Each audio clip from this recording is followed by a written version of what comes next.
Last class में हम लोगों ने इंश्योरेंस पॉलिसी के टॉपिक को डिस्कस किया था, ठीक है, बट टॉपिक कंप्लीट नहीं हुआ था।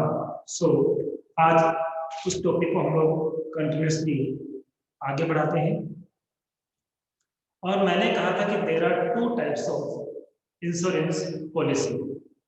First is joint life policy and second separate life policy. Okay, joint life policy और दूसरी है separate life policy.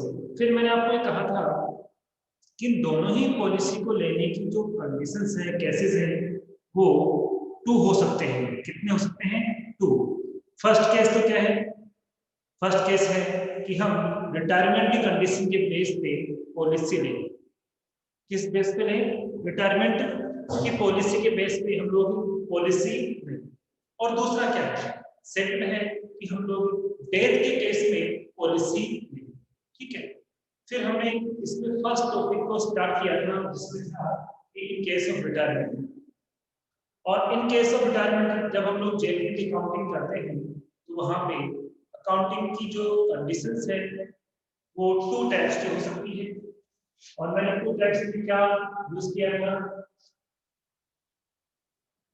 Treated as trade expenses, और इसको हम यूज कर सकते हैं ट्रीटेड एज कैपिटल एक्सपेंसेस। ठीक है, हमने कुछ और भी हेडिंग की बात की थी कि हम इसको ये भी कह सकते हैं कि जेएलपी अकाउंट नॉट ओपन हो, इसके लिए यूज कर सकते हैं जेएलपी अकाउंट ओपन हो। इसके लिए हम इन्वेस्टमेंट नॉट अज्यूम, और इसमें हम क्या बोलते हैं? Investment assume. Treated as not in investment, treated as investment. इस केस में कितनी एंट्रीज आपको बताई थी मैंने? फर्स्ट केस में मैंने आपको टू एंट्रीज बताई थी। फर्स्ट एंट्री के लिए अपनी जो हेडिंग थी वो क्या थी? हेडिंग ये थी कि जेएलपी अकाउंट ओपन नहीं है तो सबसे पहले हमें जेएलपी अकाउंट ओपन करना होगा। ठीक है, और जेएलपी अकाउंट को जब ओपन करेंगे तो एंट्री क्या होगी? JLP account DR, JLP account DR to all partners capital. Actually JLP assets है, और जब अकाउंट ओपन करेंगे तो एसेट्स हमारी अप हो जाएगी, और एसेट्स जब अप होती है तो हम लोग उसे डेबिट करते हैं, इसलिए जेएलपी डेबिट किया। और उसकी वजह से पार्टनर की कैपिटल अप होगी, इसलिए हमने इसको क्रेडिट किया। तो ये तो किस बात की एंट्री हुई? जो ओपन करने की।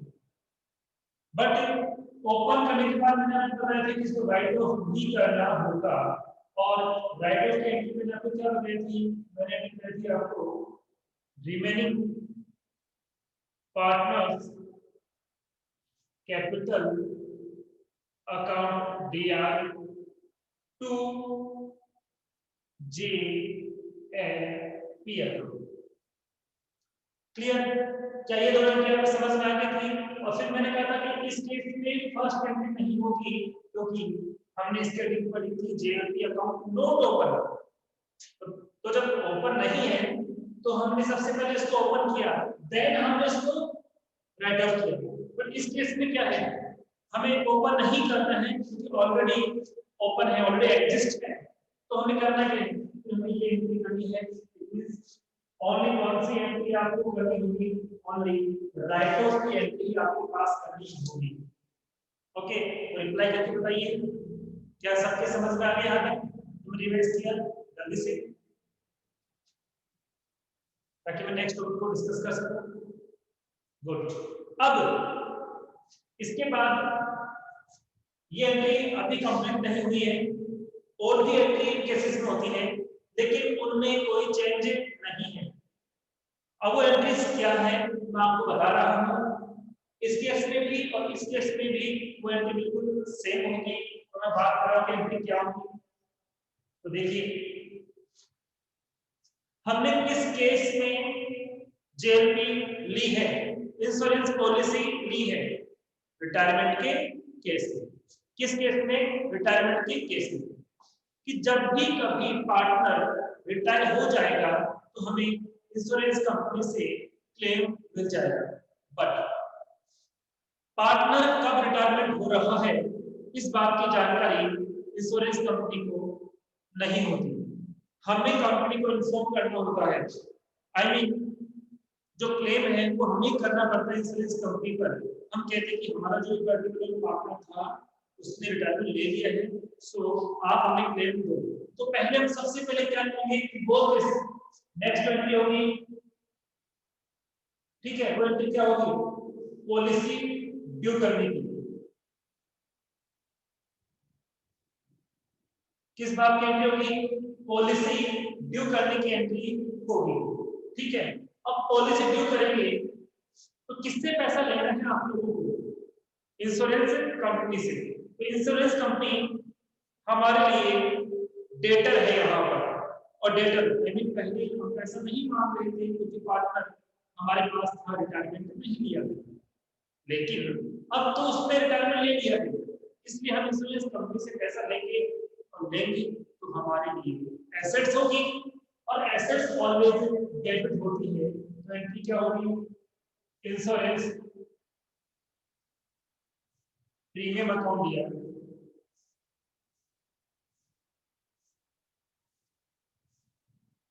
टू, किसका पैसा लेंगे? हम जेएलपी का अमाउंट इंश्योरेंस कंपनी से लेंगे। जब हम जेएलपी का अमाउंट लेंगे तो जेएलपी का जो बॉन्ड होगा, जो सर्टिफिकेट होगा, तो हमें इंश्योरेंस कंपनी को देना होगा और इंश्योरेंस कंपनी हमें पैसा देगी। तो अभी हमने जो एंट्री की है वो क्लेम को ड्यू करनी होगा, जो है हमें इससे क्लेम ड्यू। हमने इंश्योरेंस कंपनी के लिए क्लेम ड्यू किया है, मार्केट में क्लेम ड्यू किया है, तो ऑलवेज क्लेम को ड्यू करेंगे। किसी भी केस में कंडीशन चाहे कोई भी हो, ऑलवेज एंट्री क्या बनेगी? Insurance premium account debit to JLP account, आपकी कंडीशन बनेगी। क्या एंट्री समझ में आ गया आप लोगों के? क्या एंट्री आपको समझ में आ रही है? ओके। अब देखिए ड्यू करने के बाद इंश्योरेंस कंपनी क्या करेगी? पेमेंट करेगी। इंश्योरेंस कंपनी पेमेंट करेगी तो फर्म क्या करेगी? फर्म पेमेंट करेगी नहीं, पेमेंट रिसीव करेगी। इसमें हम नेक्स्ट जो देखेंगे वो क्या करेंगे? अमाउंट रिसीव्ड की एंट्री करेंगे। किस बात की एंट्री करेंगे? अमाउंट रिसीव्ड की। तो अमाउंट किसके पास आएगा? अमाउंट फर्म के पास आएगा। तो बैंक अकाउंट दिया। परफेक्ट तो बैंक की हम केस भी कर सकते हैं, ठीक है, पर परफेक्ट ये है हमें फर्स्ट चॉइस यही रहती है, क्योंकि इंश्योरेंस कंपनी जो हमें अमाउंट देती है वो कभी भी, इंश्योरेंस कंपनी जो हमें अमाउंट देती है वो कभी भी कैश में नहीं देती है, वो हमारे अकाउंट में ट्रांसफर करती है।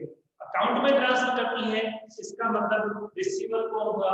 रिसीवर हम नहीं, रिसीवर तो बैंक हुआ, इसलिए रिसीवर हम क्या देंगे?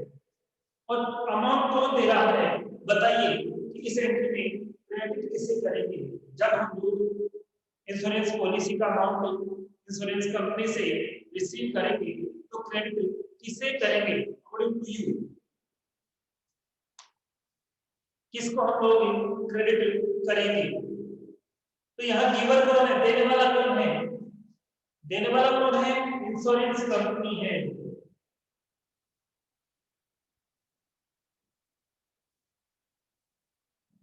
और गिवर को ऑलवेज हम लोग क्या करते हैं? क्रेडिट करते हैं।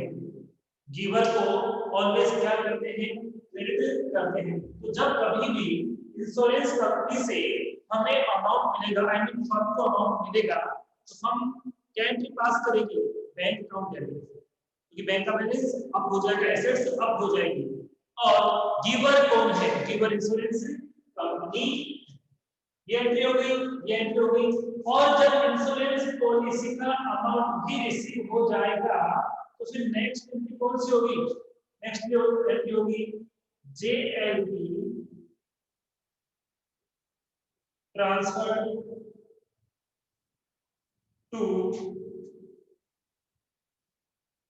Partners capital account, JLP transferred to partners capital account.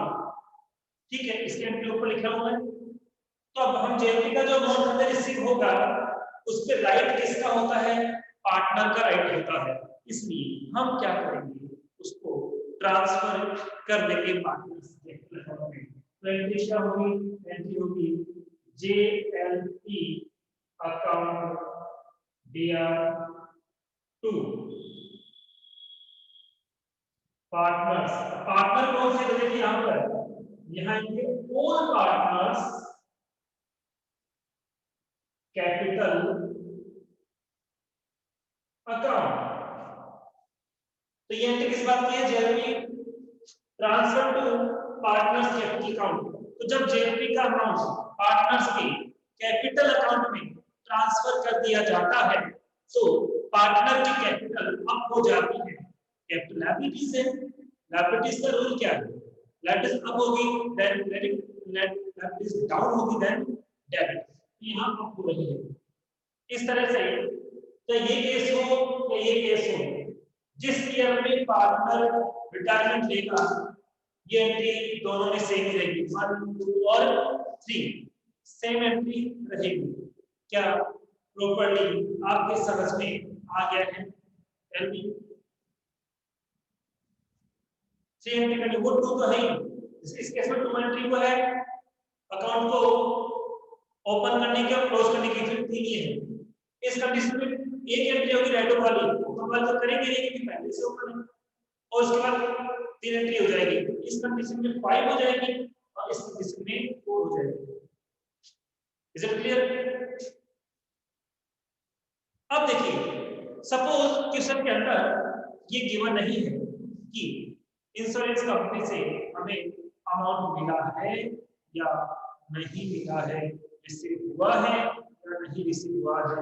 ये जब इंफॉर्मेशन नहीं होगी, रिसीव की इंफॉर्मेशन है हम तभी एंट्रीज करेंगे, रिसीव की इंफॉर्मेशन है तभी हम एंट्रीज करेंगे। तो रिसीव का तो मैटर है ही नहीं, किसी ने कोई कहा ही नहीं है, तो रिसीव की एंट्री हम लोग नहीं करेंगे। फिर तो हमको जो करेंगे अकाउंट ओपन करना है और उसको राइट ऑफ कर देना है, पहले से ही ओपन है डायरेक्टली उसको राइट ऑफ कर देना है। ठीक है, अब हम थोड़ी सी प्रैक्टिस करते हैं और देखते हैं किस तरह से करते हैं, किस तरह से सोल्व किया जाता है। तो एग्जांपल नंबर 23 निकालिए तो 23 तो ऐसा फिगर है 21। एग्जांपल नंबर 21 जल्दी से निकालिए, एग्जांपल नंबर 21 निकालिए ताकि मैं उसमें एक्सप्लेन करूं।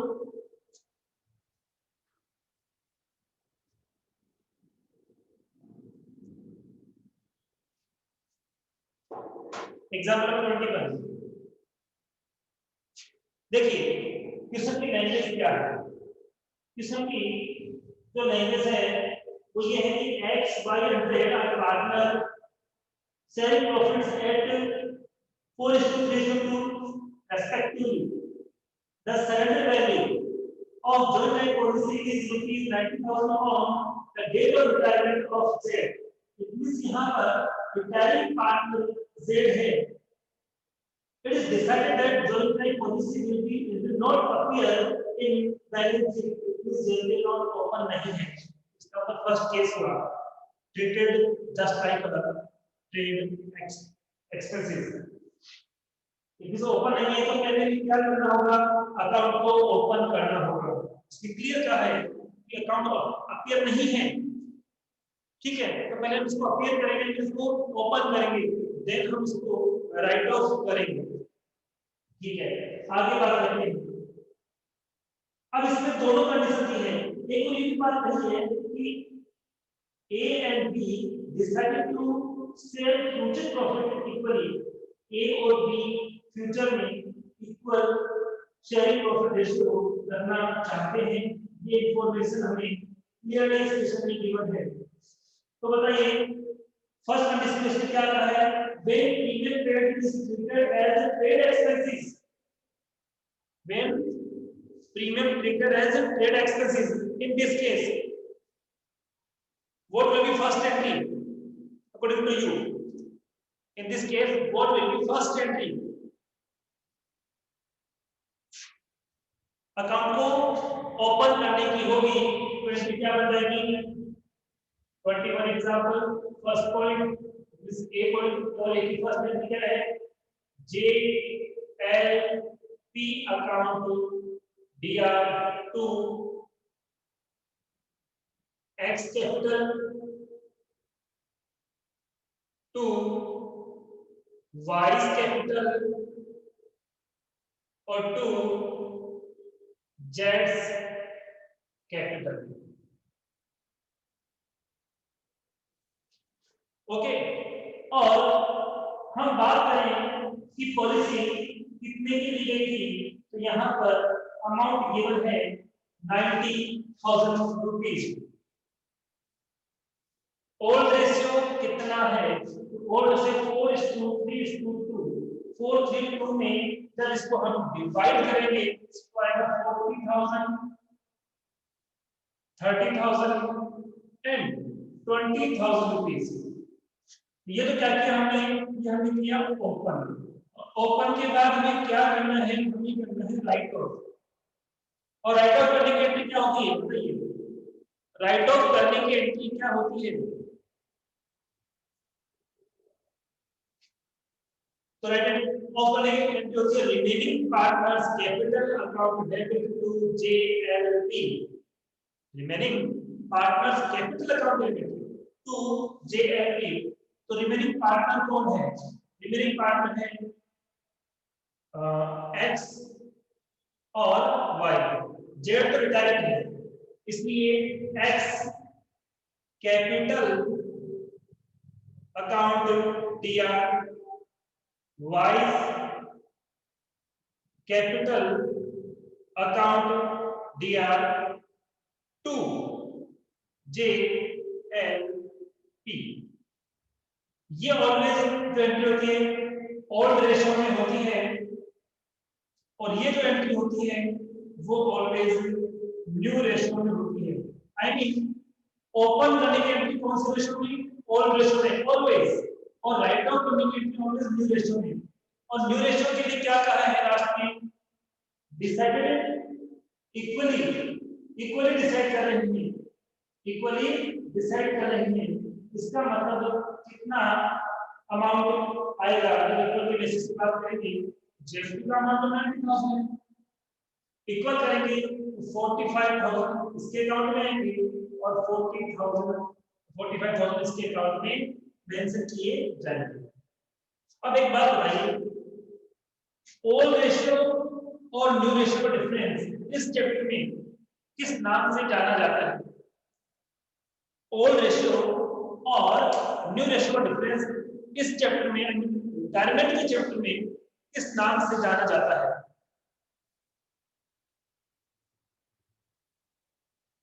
Absolutely correct. इसका मतलब क्या है, इन दोनों के स्थान पर हम एक एंट्री भी पास कर सकते हैं, इनको जब कंबाइन करेंगे तो एक एंट्री भी पास होगी, बट वो एंट्री फिर कौन से रेशियो में होगी, वो होगी गेन रेशियो में।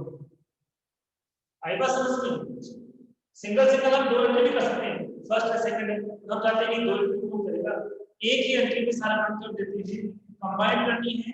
और कंबाइंड एंट्री जब आप करोगे ओपन करने के लिए और राइट ऑफ करने के लिए, तो ऑलवेज कौन से रेशियो में करना है, ऑलवेज आपको गेन रेशियो में ही करना है। Is it clear, is it clear?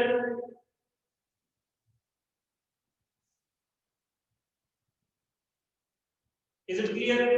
Okay, अब देखिए ये तो ए पॉइंट था ना, इसका बी पॉइंट भी तो है, और बी पॉइंट में ये कहे कि अकाउंट ऑलरेडी अपीयर है, आई मीन ये भी कह सकते हैं कि उसको हम लोग भी कैपिटलाइज एक्सपेंस ट्रीट कर रहे हैं।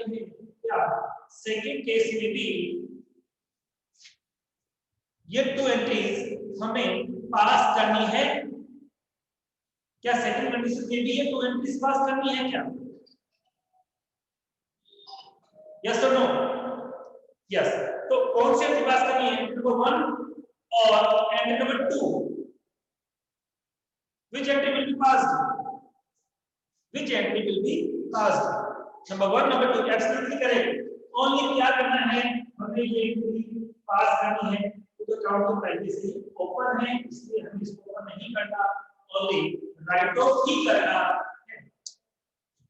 ओके, अब हम बात करते हैं नेक्स्ट एग्जांपल की, यानी example number 22।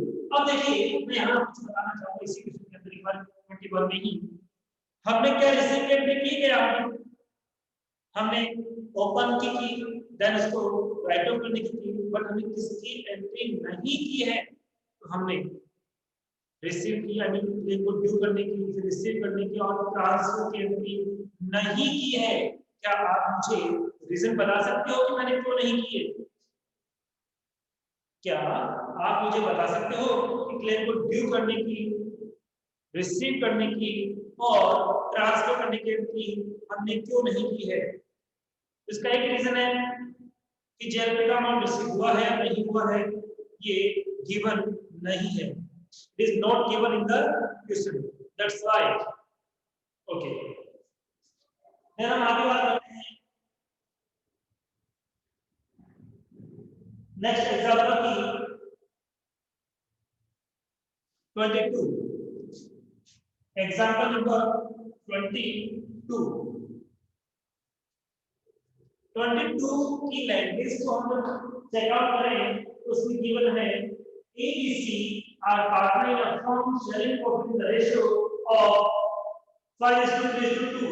On the date of retirement of C, joint life policy appear in balance sheet 10,000. It means पहले से अकाउंट appear है और amount is 10,000. Firm decided to surrender the policy and receives 12,000 for insurance company pass necessary entry. अब इसमें क्या entries pass की है, पर हम तो नहीं करेंगे, हम एंट्री ज्यादा करेंगे। ठीक है, अब ऑलरेडी अपीयर है तो सबसे पहले हम एंट्री कौन सी करेंगे?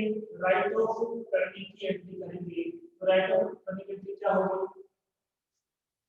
रिमेनिंग पार्टनर कौन है यहाँ पर इन दिस क्वेश्चन?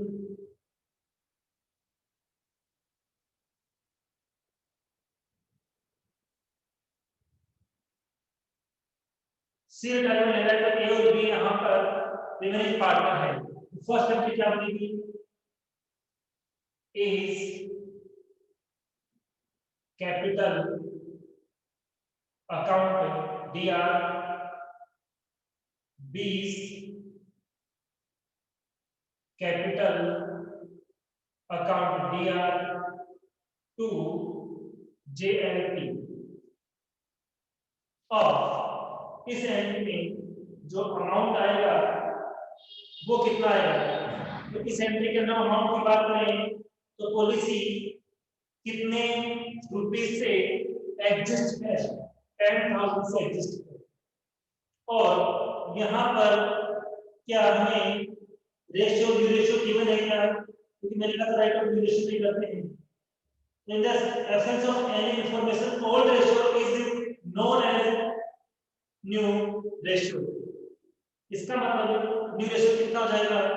5:3 हो जाएगा, जो कि 5:3:2 है। 2 तो सी का था, हो गया 5:3।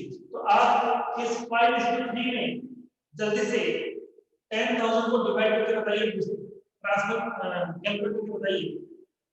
5:3 इट मींस 10,000 into 5 by 8। 8 से डिवाइड कर लीजिए आप 10,000 को, बताइए कितना आएगा? 8 को डिवाइड करना है 10,000 से।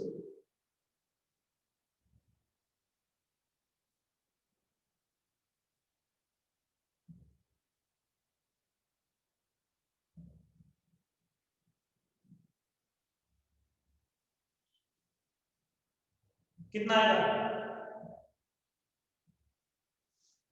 10 है 8 बन जा करेक्ट है क्योंकि आप इसको जब इससे मल्टीप्लाई करोगे 6250 आएगा 6250 और ये 3750 ये एंट्री बुक में नहीं की गई है ठीक है ये एंट्री बुक में नहीं की गई है लेकिन क्योंकि एंट्री तो करनी थी अब सेकंड एंट्री कौन सी होगी इस क्वेश्चन के अंदर क्या जेएलपी के अमाउंट को रिसीव करने की इंफॉर्मेशन गिवन है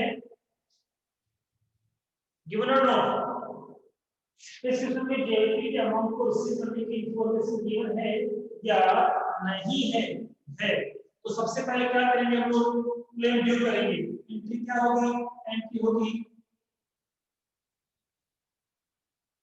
इंश्योरेंस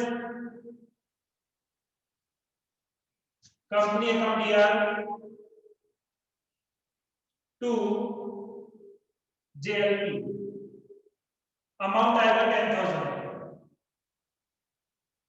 ड्यू ये किसकी की हमने एंट्री ये हमने ड्यू की है ड्यू के बाद हम किसकी एंट्री करेंगे रिसीव की और रिसीव करेंगे तो डेबिट में क्या आएगा bank account debit to insurance company ठीक है अब यहां पर कितना अमाउंट रिसीव करेंगे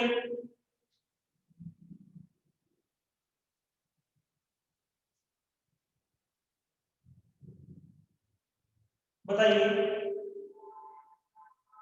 कितना अमाउंट रिसीव किया जाएगा इसमें क्लियरली गिवन है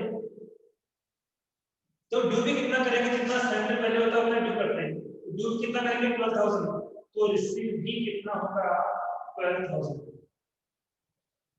ड्यू भी कितना करेंगे 12,000 रिसीव भी कितना करेंगे 12,000 अब देखिए मैं कुछ आपको बताने जा रहा हूं ये बुक में नहीं है इसे मैं कर दी बट बुक में क्या किया गया रॉन्ग नहीं है करेक्ट है बुक में इन दोनों को भी कंबाइन कर दिया गया है आई मीन पॉलिसी को ड्यू करने की और रिसीव करने की एंट्री को कंबाइन कर दिया गया है यदि उसको कंबाइन करें तो बुक वाली एंट्री बन जाती है कैसे इंश्योरेंस कंपनी डेबिट है बट सेकंड एंट्री में इंश्योरेंस कंपनी क्रेडिट है यहाँ डेबिट यहाँ क्रेडिट इंश्योरेंस कंपनी से इंश्योरेंस कंपनी कैंसिल तो डेबिट में क्या बचा हुआ है डेबिट में यहाँ बैंक अकाउंट दिया बच गया क्रेडिट में क्या है ये तो कैंसिल हो चुका ना ये डेबिट होती है कैंसिल हो गया तो डेबिट में तो क्या है बैंक अकाउंट डेबिट टू में यहाँ बचा हुआ है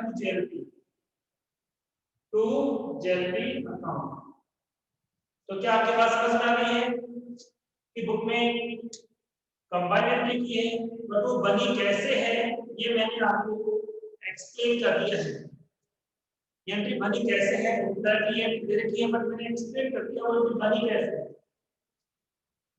ओके पहले हमने ड्यू किया फिर हमने रिसीव कर लिया फिर क्या करोगे after receive what will be next process what will be next process after receive तो नेक्स्ट प्रोसेस होगी जेएलपी के अमाउंट को हम लोग ट्रांसफर करेंगे जेएलपी का अमाउंट को ट्रांसफर करेंगे तो एंट्री क्या होगी जेएलपी अकाउंट दिया to A's capital account B's capital account और C's capital account JLP account दिया to A's capital to B's capital to C's capital लेकिन अब आप मुझे बताइए कितना अमाउंट ट्रांसफर होगा जितना आपको इससे बेनिफिट हुआ है जितना आपको एक्स्ट्रा अमाउंट मिला वो होगा 10,000 की पॉलिसी क्या हम लोगों ने 12,000 मिले हैं 10 तो कवर हो गया ना एक्स्ट्रा कितना आया 2,000 रुपीज यस 2,000 रुपीज को हम लोग डिस्ट्रीब्यूट करेंगे 2,000 रुपीज को हम लोग 5 3 2 में डिस्ट्रीब्यूट करें तो कितना कितना अमाउंट आएगा? 3। 5 2 3 में जब हम 2000 को डिस्ट्रीब्यूट करेंगे तो कितना अमाउंट आएगा? 1000 फर्स्ट वाले का आएगा 600 and 400। I think example number 22 भी आपके समझ में आ गया है, यस और नो? एग्जांपल नंबर 2 भी आई थिंक आपके समझ में आ गया है। ओके, देन हम बात करते हैं नेक्स्ट टॉपिक की। अभी हम किस केस में जेएलपी की स्टडी कर रहे थे? अभी तक हमने किस केस में जेएलपी की स्टडी की है? रिटायरमेंट के केस में, अदरवाइज डेथ के केस में? किस केस में हमने जेएलपी की स्टडी की है? तो हमने रिटायरमेंट के केस में जेएलपी की स्टडी की है। अब मैं आपको बताने जा रहा हूं कि डेथ के केस में यदि हम लोग जेएलपी लेते हैं तो किस तरह से अकाउंटिंग की जाती है। तो मैं क्या लिख रहा हूं? अब मैं क्या यूज कर रहा हूं, देखना ध्यान से। इन केस ऑफ डेथ, और क्या ले रहा हूं मैं यहाँ पे? Joint life policy. ठीक है, तो इन केस ऑफ डेथ, डेथ के केस में जेएलपी अकाउंट किस तरह से करेंगे? देखिए रिटायरमेंट के केस में तो दो कंडीशन थी, not adjust, not open and open, I mean treated as expenses and treated as capital expenses, but इसमें तीन है, मेरा थ्री। फर्स्ट क्या है, सेकंड क्या है, थर्ड क्या है, आपको एक्सप्लेन कर देता हूं। तो मैं उसके लिए पहले कॉलम बनाऊंगा, first second and third. Three column क्यों किए? क्योंकि डेथ की कंडीशन में जेएलपी अकाउंटिंग के लिए तीन कंडीशन होती है, रिटायरमेंट के केस में टू होती है। लिसन प्रॉपर्ली, रिटायरमेंट के केस में टू होती है, treated as trade expenses और next में treated as capital expenses. But in case of death, there are three types of condition for accounting of JLP. अब ठीक है, टू तो वही है, एक तो मैं क्या यूज कर सकता हूँ, नोट ओपन। क्या not open? JLP account not open, ये फर्स्ट कंडीशन है। जेएलपी अकाउंट नोट ओपन, ये फर्स्ट कंडीशन है, और सेकंड कंडीशन है जेएलपी अकाउंट ओपन। क्लियर? अब इसका अदर नेम क्या हो सकता है? What will be other name of JLP not open? उसका क्या है? Treated, treated as trade expenses. तो इसका क्या हो जाएगा other name? Treated as capital expenses। then next बात करें तो एक और इसका अदर नेम है not treated as investment, और इसका क्या रहेगा? treated as investment। अब मैंने फर्स्ट केस को बताया है, सेकंड केस को बताया है, बट मैंने कहा था in case of death there are three types of accounting of JLP. तो थर्ड क्या होगा? ट्रीटेड एज इन्वेस्टमेंट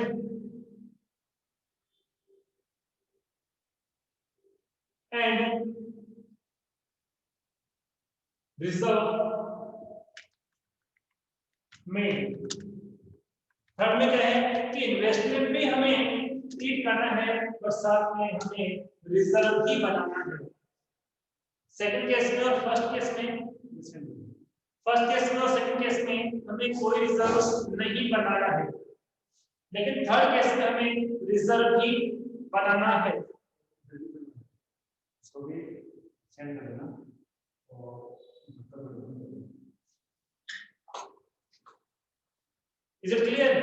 फर्स्ट क्या है, treated as trade expenses, not treated as investment, दोनों नाम है। तो यहाँ पे क्या है, ट्रीटेड एज कैपिटल एक्सपेंसेस या ट्रीटेड एज इन्वेस्टमेंट। इसमें चेंज क्या है, यहाँ पर है ट्रीटेड एज इन्वेस्टमेंट, तो यहाँ पर भी, बट ये एडिशनल जो पॉइंट है रिजर्व नहीं, तो इसमें रिजर्व नहीं बनाया जाता है, इसमें रिजर्व नहीं बनाया जाता है। ठीक है, अब देखिए एंट्रीज किस तरह से करेंगे, हम उसकी बात कर लेते हैं। एंट्रीज किस तरह से होगी हम उस बात को डिस्कस करते हैं, क्या एंट्री होगी, किस तरह से एंट्री होगी। ओके, अब इसमें क्या है, एंट्रीज होने के दो केसेस हैं, जो टाइम पीरियड है, केसेस नहीं कहेंगे, टाइम पीरियड कहेंगे। इसमें एंट्रीज करने के 2 टाइम पीरियड्स है। ठीक है, अब वो 2 टाइम पीरियड्स कौन से हैं, एक तो क्या है, मैं यहां बता रहा हूं आपके समय, एक तो क्या है एवरी ईयर, कुछ एंट्री तो हमें एवरी ईयर पास करनी है, कुछ एंट्रीज जो है वो हमें एवरी ईयर पास करनी है, और कुछ एंट्री में पास करनी है इन डेथ ईयर। जिस ईयर में पार्टनर की डेथ हो रही है उस ईयर में भी हमें एंट्रीज करनी है, इस केस में भी, इस केस में भी और इस केस में भी। कुछ एंट्रीज तो हमें एवरी ईयर करनी ही करनी है, और कुछ एंट्रीज हमें कब करनी है, एवरी ईयर करनी है। सपोज पार्टनर की डेथ नहीं हुई है तो ये वाली एंट्रीज होगी नहीं, जैसे ही डेथ हो जाती है तभी एंट्रीज करेंगे, अदरवाइज वो एंट्रीज नहीं करेंगे। Is it clear? क्या ये बात आपके समझ में आ गई है? क्या ये बात आपके समझ में आ गई है? जल्दी से बताइए।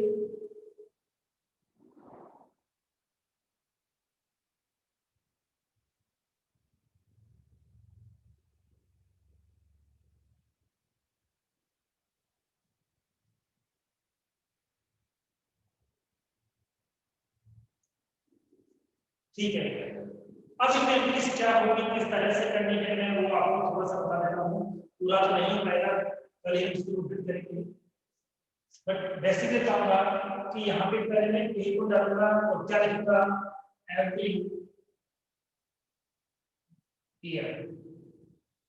ठीक है, और यहाँ मैं यूज करूंगा डेथ ईयर, यहाँ पर भी यही रहेगा और यहाँ पर भी यही रहेगा, इसमें भी यहाँ से यही रहेगा और सेम यहाँ पर भी यही रहेगा। अब क्या है, करना क्या है, इसमें 2 एंट्रीज होगी, इस केस में 2 एंट्रीज होगी, कब, एवरी ईयर में इस केस में 2 एंट्रीज होगी, इस केस में 2 एंट्रीज होगी, इस केस में 3 एंट्रीज होगी। Is it clear? इसमें 3 हो सकती है और 4 हो सकती है, कैसे मैं बता दूंगा आपको, यहाँ पे 3 4 3 4, बट यहाँ पे 1 प्लस हो जाएगा, जब यहाँ पे 1 प्लस हुआ तो यहाँ पे 1 प्लस हो जाएगा, हम 3 करेंगे तो हम 4 जाएंगे, यहाँ पे 4 करेंगे तो वहाँ पे 5 हो जाएगा। ठीक है, अब इसको करना कैसे है, किस तरह से इसको समझना है, इसको हम लोग कल डिस्कस करेंगे। ओके, इसको हम लोग कल डिस्कस करेंगे। Thank you so much.